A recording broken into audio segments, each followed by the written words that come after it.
Welcome to the studio at That Nerd Show. I am Marcus Blake, and we are speaking with the filmmakers behind the Hard Luck Love Song. Kind of a tongue twister there, but we are speaking with director Justin Corsbie and producer Allison R. Smith. Welcome to That Nerd Show in our studio. Don't let Baby Yoda or Groku distract you. He likes to do that. So, anyway. Justin says, "What up, nerds?" Yeah, what up, nerds? We're glad to be here. Thank you. So, very much loved this film. I was surprised by it when I got, early information about it. I thought it was just some kind of rom-com type thing and thought, well, they are just sending it to us, not realizing what our audience is. And then I realized it's based off a song by Todd Snider, and that really piqued my interest. I'm a huge Todd Snider fan. So I want to dive in talking about this movie and starting with Todd Snider. Why do a movie based off one of his songs? I know he's a huge storyteller, but what's the inspiration behind that? Well, I grew up in Austin, in and around the kind of folk and Americana and roots music scene. So, and I'm a huge music fan, a big music nerd, I'd say, and kind of genre agnostic, but really kind of at my core, I'm really into kind of Americana and roots music. And I'm a long time Todd Snider fan.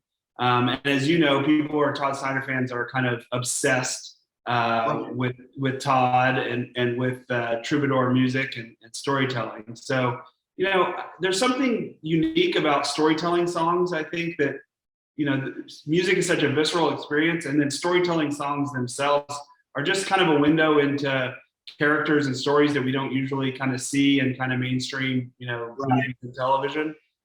So the song was just this great jumping off point with these really kind of complicated and layered characters that I wanted to know more about. So I thought, oh man, this is a great kind of jumping off point and inspiration, springboard. And then Todd's just such a unique and interesting guy himself, and his kind of stage persona and his stories are so fascinating and so unique. I always, for years, like probably 15, 20 years, as long as I've been following him, I thought, man, there's something can be done here. I just wasn't sure what it was. And then a couple years ago, we were in Austin watching him play a show, and he started playing the first few bars of this song, Just Like Old Times. And I turned to Allison and kind of whispered in her ear, hey, remind me to tell you about an idea for a little contained indie film that just popped into my head. Yeah, at that moment, I may have rolled my eyes a little bit because Justin and I are business partners, but we're also married. And he's an artist who has a lot of ideas, and I'm a producer who has to pick and choose which ideas I'm going to support and help get behind. And but pretty quickly, like after the show, we went and grabbed a beer, and it was like, oh no, he's legitimately already making this happen. And he mapped out almost immediately, like within 2 weeks, he had a full outline. Another 2 weeks, he had a treatment, a lookbook ready to go. And we were flying to Portland to sit down with Todd and ask him if we could license the song and make a movie. And it was very fast and furious. And Todd got on board, and we were off to the races.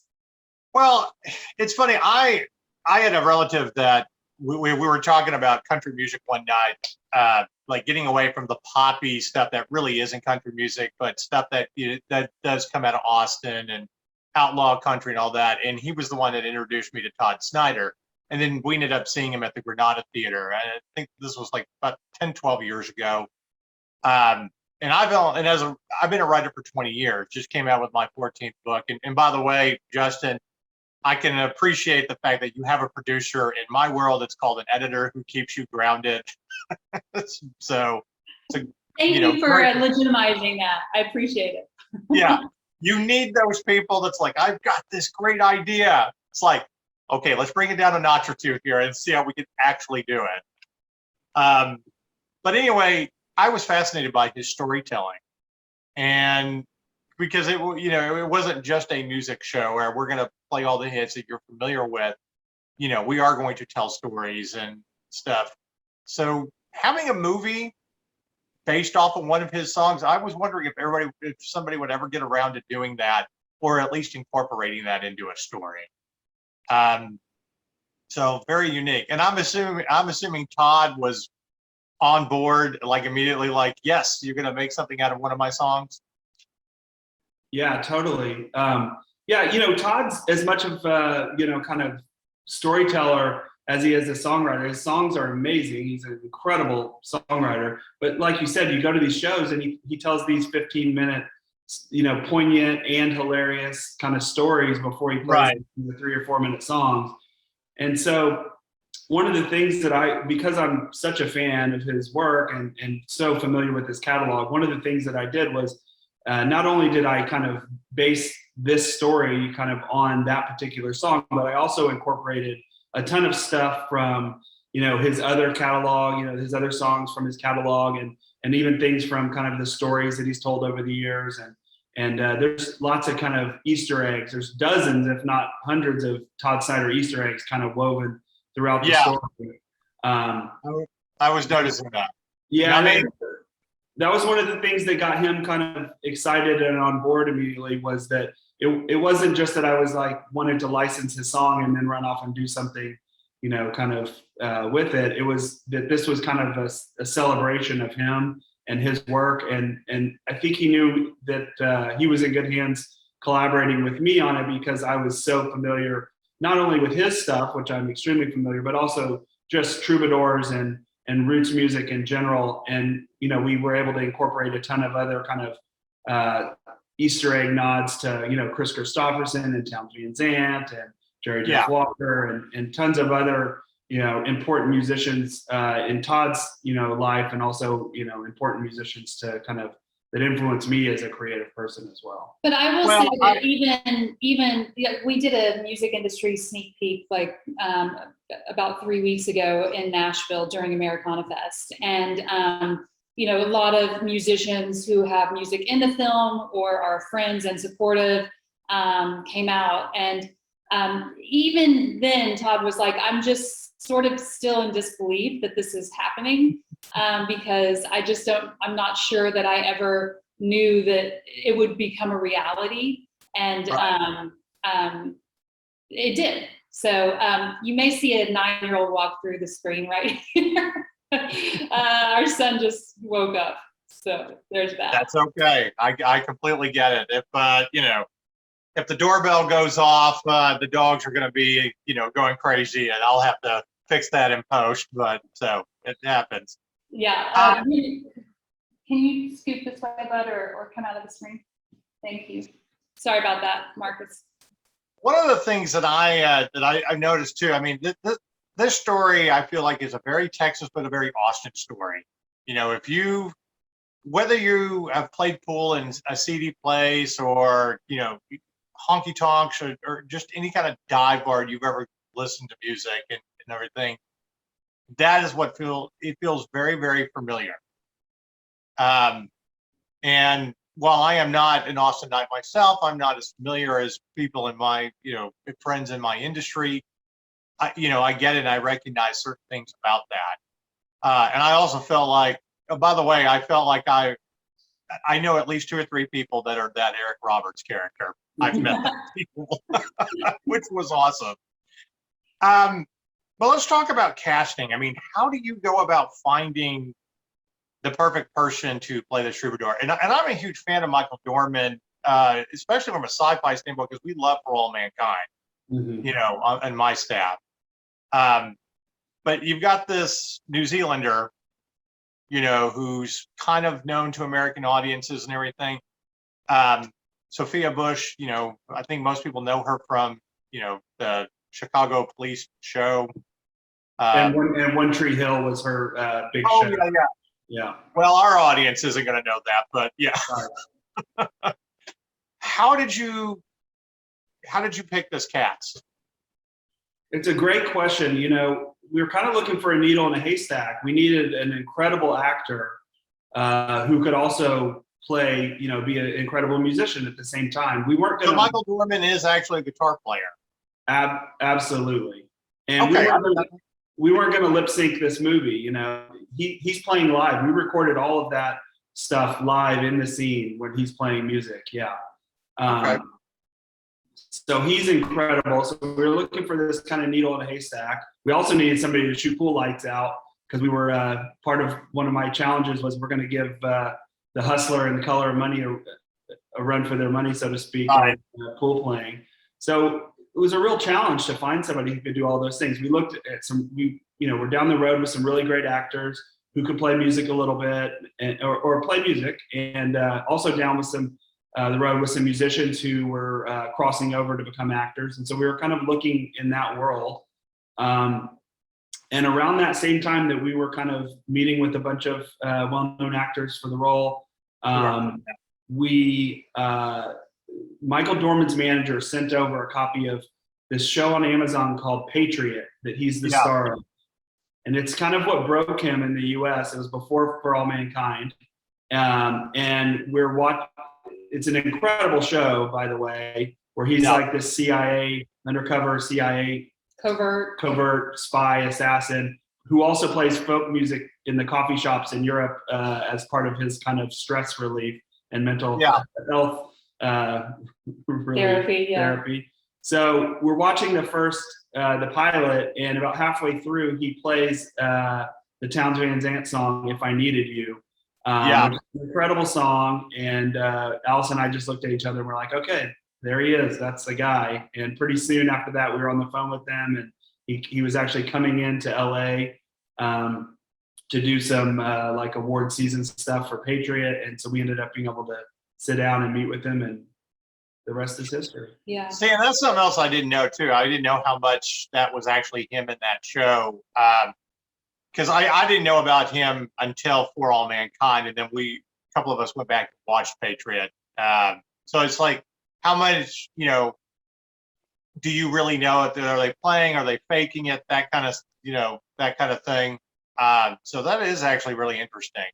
Yeah, we have a pretty good eye for that kind of stuff. For us, it instantly jumps out when somebody is not actually playing in a movie or a television show. Right. Especially for me. And I think I'm looking at you, kid Bob. Dixon, Okay. we're on. This is a podcast. Sorry, Marcus. No, you're fine. So, he said, especially for me, I'm looking at you kids, Bob. He really is offended by lip syncing and pretending to be musicians. Anyway, go on. In that's a king nerd in our household over here. If he saw Grogu over there, he would probably flip his lid. So right. So Michael actually does play pool, right? Yeah, he had played pool a bit in New Zealand and Australia, kind of when he was coming up, and then he went and trained with a international billiards champion to get prepared for this role. I want to find this out early in case we ever do get a chance to meet him, and he's like, let's play pool for money. I just want to know how much I might have to lose. Yeah. Interesting little tidbit that I'll share with you is he flew in from Australia when we were about to start rehearsing and prepping for the movie and shoot the film. And we went straight, he had been trying to, keep his pool game up. And so we went straight to a bar with some pool tables to shoot pool. And I told him, I said, look, in this third game, and hopefully I'm not going to spoil anything here, but in this third game, we want you to run the table. And he's like, well, I've never done that before. I'm not sure I can do it. And I said, well, we'll just give it a shot. And if not, we can edit around it or whatever. And it just won't be a oneer like we were hoping for. And right. And I'm playing against him, and he breaks and literally runs the table right there in that moment when I had laid this challenge on the table. So his skills are legit, and I joke around. I say that Vincent Lauria and Fast Eddie Felsen better watch out from Color of Money and The Hustler, because Michael Dorman and Jesse are coming for him. Right, yeah. Well, and those were some fantastic scenes too.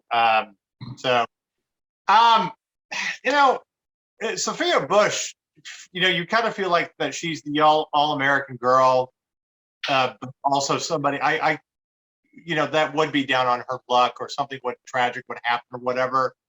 That's the sense that I got when watching this movie, is like, I know that girl in high school that kind of peaks too early. That you wouldn't be surprised 20 years down the road that, trying to make ends meet, might have ended up in prostitution or being a stripper or something like that. And this is where they kind of end up. What was it like? I mean, what was that approach in casting her, or why was she the perfect choice? Yeah, for us, it was interesting because we've never seen her do anything quite like this. Most of the time she plays characters that, while they have some flaws and things that they're dealing with in their personal life, they're maybe not as, flawed and on the edge as maybe some of the characters in this film are. So we thought that was really interesting. She's got a, huge, very successful television career and a huge fan base. And so we thought this would be something unique and different for her to do, see her kind of stretch her wings a little bit and do something kind of outside of what she's typically known for. And, that's fun for actors. And I think she really kind of embraced that and looked at it as a challenge. And for us, it was exciting too, because it's like, here's an opportunity, she might not necessarily be top of mind for something more gritty and raw and indie like this. And so here's an opportunity for her to do something great and really kind of bring something new to audiences. And so that was kind of our thinking on that. And the chemistry between her and Michael in this movie is just off the charts. And her and Michael worked really hard just to find those little small kind of nuances that really bring the characters to life. So they did a great job. Last thing I want to say about casting is I am not a huge fan of like RZA, music wise per se, recognize his talent, but he pops up in different things here and there and always surprises you as an actor. Like Ferraro thought he was one of the bright spots of the G.I. Joe movies. But so how did that come about? Because I think he picks interesting projects as an actor. So how did you get him? Yeah, he's a super sharp and super interesting dude. I love RZA, and I'm a huge Wu-Tang Clan fan, coming up in the 90s. He's also a director. He's directed some incredible movies, The Man with Iron Fists, Kung Fu movie that he did, and kind of came up, working with Tarantino, doing music for Kill Bill and those movies, and kind of got some mentorship from Tarantino as a director. So he's just an all-around really interesting, dynamic artist who does a lot of different things. He's an incredible musician, obviously iconic, and then, really great filmmaker. And like the roles that he's taken on as an actor were always really kind of dynamic and interesting. He just has so much charisma. And so we sat down and we really kind of vibed over music as storytelling. So he was really interested in doing, he liked, not only did he like the role, but he liked the whole concept and the whole script of taking music, and turning it into a film. Because, he and I kind of see music the same way, that music is storytelling and a window into characters and story and whatnot. So one of the kind of key things that we talked about was, we really wanted to make this character kind of layered and nuanced. There's a little bit of a misdirect. You think one thing about him and then actually gets revealed it's maybe not quite exactly what you thought, and it's a little bit more complicated and layered. And he's like in this heroic moment for a second, and then he's this guy getting his heart broken because his girlfriend's kind of, finally moving out and dumping him. And, he doesn't quite know how to deal with those emotions because, like most of the characters in this movie, they're quite flawed and emotionally stunted. And so he kind of, results to, what he knows, it's fight or flight, right? And Jesse's flight and Lewis's fight, and kind of the other side of that coin. And so, that was one of the great things with working with RZA, was just, we wanted to really develop something that felt authentic and real and layered and nuanced. And he really brought a lot to the table. Oh, he was so amazing to have on set too, because he's a director as well. And because he's, he's just such a professional and such a performer for his entire life. It was it was wonderful to have him on set.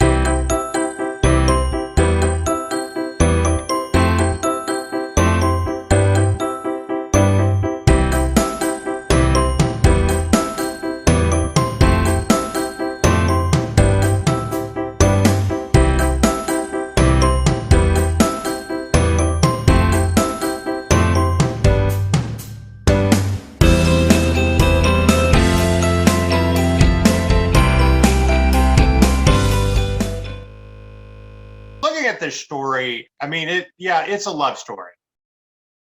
But at the same time, I feel like it's more of a music story. Is it meant to be more of a music story or meant to be more, or is it you're trying to leave that up to the interpretation, the audience's interpretation? I mean, how do you feel about it? Because I just feel like it's a mixed bag of all of those things, and that love story between these two characters is really wrapped up in the music that they love that kind of brings them together. At least that's what I took from it. Yeah, totally.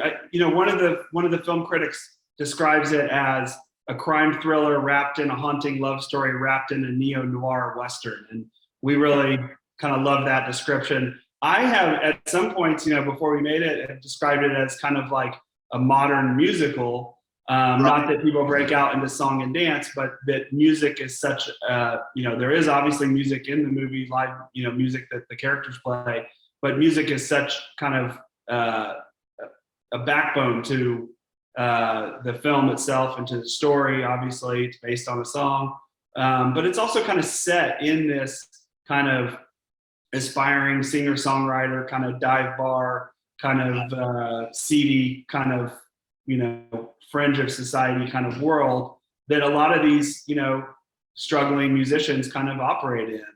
And so it's got a little bit of everything for everybody, I think, actually, at the end of the day. Yeah.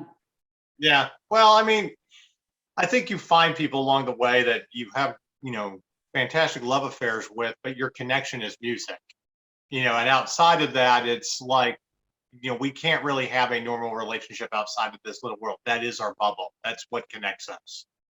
And that's kind of what I felt with like these two characters, who probably grew up, listening to the same music, playing and being drawn together, but also yearning to have a better life than probably what they had. And it doesn't necessarily work out, It's been really interesting because a lot of people have asked us if we think that Carla and Jesse end up making it, and if they are together down the road. And, I think, as Justin said, he wants to leave it up to your interpretation of what you think a successful relationship might be. And Todd even says in his song that, they're living their own kind of American dream. And right. And so for me, it's not so much do Carla and Jesse end up together, because their love obviously is very strong and they will always be something. Right. But it's more of, will they keep going in life? Will they keep moving forward? And so I find there to be beautiful hope in it. And also the reality of the world, like you said, is maybe hard on them a little bit. Well, as a storyteller myself, I mean, if you are a true, troubadour, you can't stay in one place and do normal things. So I think the only I would see I think for those characters, the only way to kind of stay together is to keep leaving and then keep coming back. Like if he, traveled the road and did his thing, and there isn't, in time isn't really linear, but that somehow they're always going to make it back to each other, or wherever they may end up. Totally. And I think that's the ways that somebody like that can, really have a true love affair.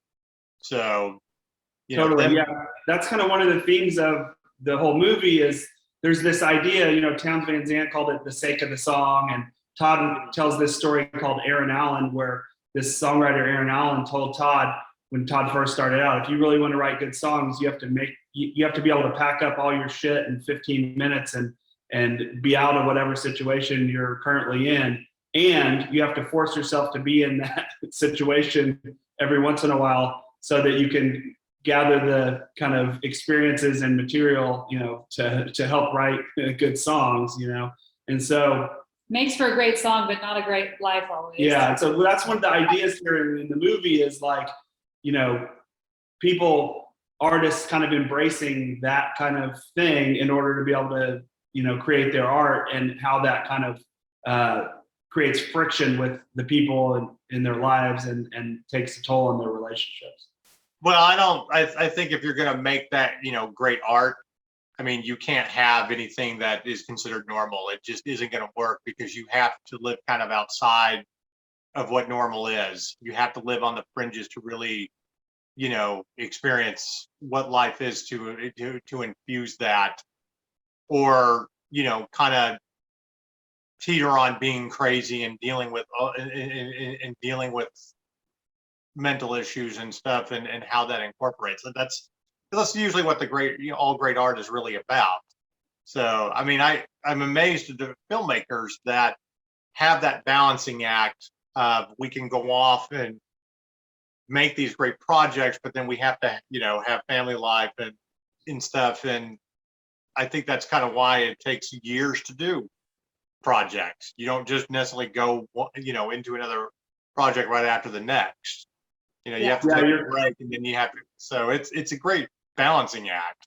Totally. Yeah. You're kind of through the meat grinder when you do it, and then you have to kind of recuperate and rejuvenate and, get back to normal existence, and then go out and do it all over again and find that next spark of inspiration. And you just have to fully invest yourself into that. And so it is a arduous, exhausting process, but also very fun and rewarding at the same time.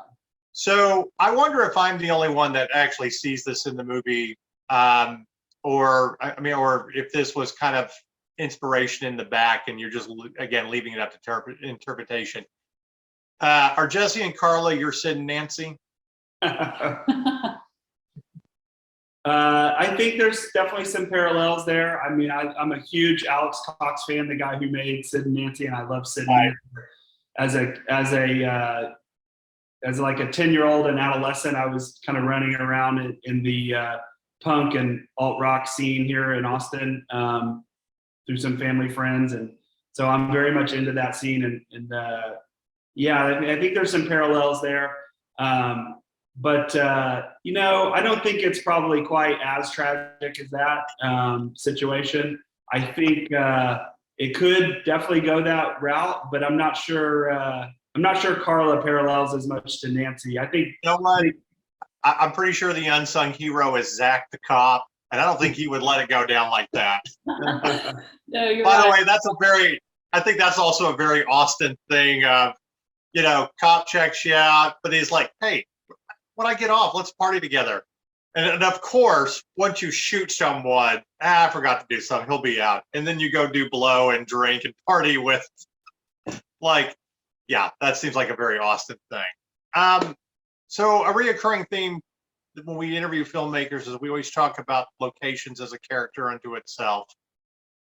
Do you feel like, could this have been shot anywhere outside of Austin and have the same gravitas?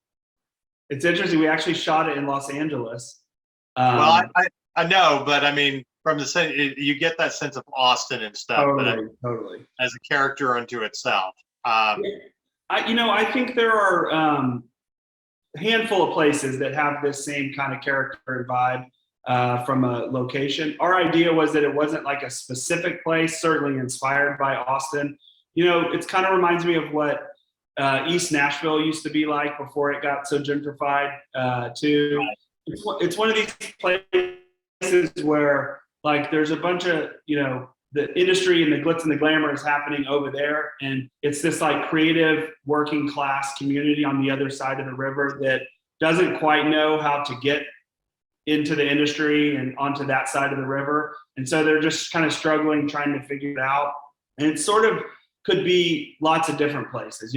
It could be, we shot it in LA, it kind of, works like it could be kind of that. It's where it's on the fringe of a bigger place. And the idea was, I often see that the creative class and the working class, kind of end up mixing in like these kind of edgier, kind of up and coming communities that eventually, because the creative class, they end up kind of, those neighborhoods end up becoming the cool neighborhoods and end up turning into something kind of different. So that's the idea, was like, it's before that kind of phase happens.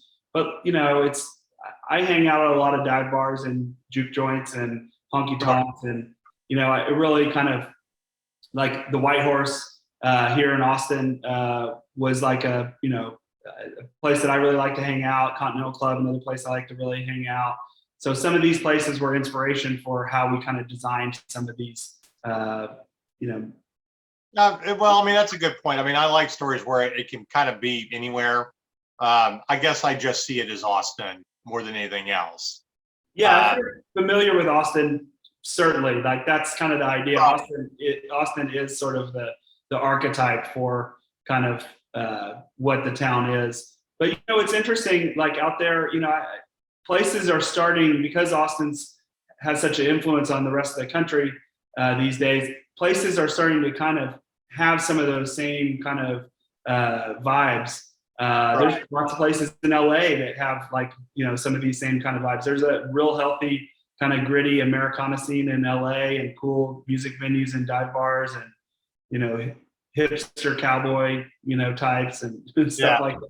And you find that in Portland, you find that in Nashville, you find that in Memphis, you find it in New York, you find it, you know, Kansas City. Well, so, you know what's funny is, when speaking of LA, I could have very easily seen this area as, you know, Laurel Canyon, as, you know, Jackson Browne, the Eagles, and Joni Mitchell, and all of them were really coming up when they were just, or, you know, James Taylor's struggling artists, just kind of living in a community and a divey place before it really took off. Totally. So, yeah. All right. Where are you off to next with this film? I know it's getting it's getting its theater release this weekend, right? Yeah, that's right. We're launching nationwide with roadside attractions this weekend, and we are super excited about that. It's going to be across the U.S. and also in Canada, in some cities in Canada. So that's very exciting for us, and it'll be in theaters for a while, and then, you know, available in other places as well. That all the additional details are still being worked out, but, you know, we were really flattered and excited about the offer to take this indie to the theaters, because, you know, this is we're on the precipice of a lot of change in the industry, right. and especially, you know, COVID really was a catalyst for a lot of that change. And you know, we were ready to take this film out at the beginning of 2020, and really the end of 2019, beginning of 2020, and then COVID happened. And so for 18 months, we've been waiting to figure out what's next. And so once it was decided that we were going theatrical, that was very exciting to us. And also, you know, a lot of watching what's happening in the world and hoping that people are ready to go back into the theater. And we landed on this date, and it was a date that we felt like people would be ready to be back in the theater, and that we would be ready as filmmakers to be back in the theater as well. And we feel like we're there, and we're super excited about that. Okay. Yeah, we wrote an article back in February about, you know, the future of movie theaters and why they need to survive. And it sucks that everything got delayed. You know, you kind of have to ride this out, but on the bright side, we got plenty of time to all get writing done. Right. Yeah. So many filmmaker friends, like, what did you do? Oh, I got time to write scripts. Yes. That's right. I wrote a new killer script during this kind of waiting period. That your group will love, because it's very, it's got a lot of sci-fi in it. So. Oh, okay. So I like how you're throwing it in there that we will be interviewing you again. That's exactly right. Well, I mean, it's just, we need to be able to see movies in the theaters. I know it has sucked, and we've had to ride the storm. At this point, I still don't think Top Gun 2 really exists. You know, they keep changing the date, as I like to joke around, but here we are, you know, and I think there's so much stuff coming out. It's worth the wait. Yeah, it's a really challenging time, especially for indie films, due to COVID, obviously, but also just due to, the marketplace is so dominated by Marvel movies these days in theaters. And so, it's a really challenging time for smaller kind of art house movies and indie films, but the theatrical experience is just such a critical aspect of really kind of being able to get enveloped by the movie. When you're watching a movie at home, it's really easy to be distracted. You got the second screen going and all those types of things. It doesn't really lend itself to this type of kind of immersive storytelling. And so we really encourage people to go out and see it in the movie theater. I think it makes a big difference. You get, locked in, and the sound kind of, overtakes you, and the picture overtakes you. And it's just a much better experience. And so it's also, art is important and movies are important. And I think as a community, we need to, go out and support movies in theaters, because it's just such a vital part of, of our community. It certainly is. What a filmmaker makes a movie for is for people to see it in the theater. Everything revolves around that experience of being in the theater and watching the film. Right. Well, I got time for one more question. It's our famous nerdy question we ask all of our filmmakers. So here it goes. If you could have a weapon or a superpower to fight the forces of evil, what would you choose? And I'm going to start with you, Allison. Well, this is funny because we have a 9-year-old son, and we often have this conversation. So, Maybe you are more prepared than most. Okay. Yes. So I personally would transport. So I would go from one place to another in the blink of an eye. And Justin actually did a BMW commercial when we first met.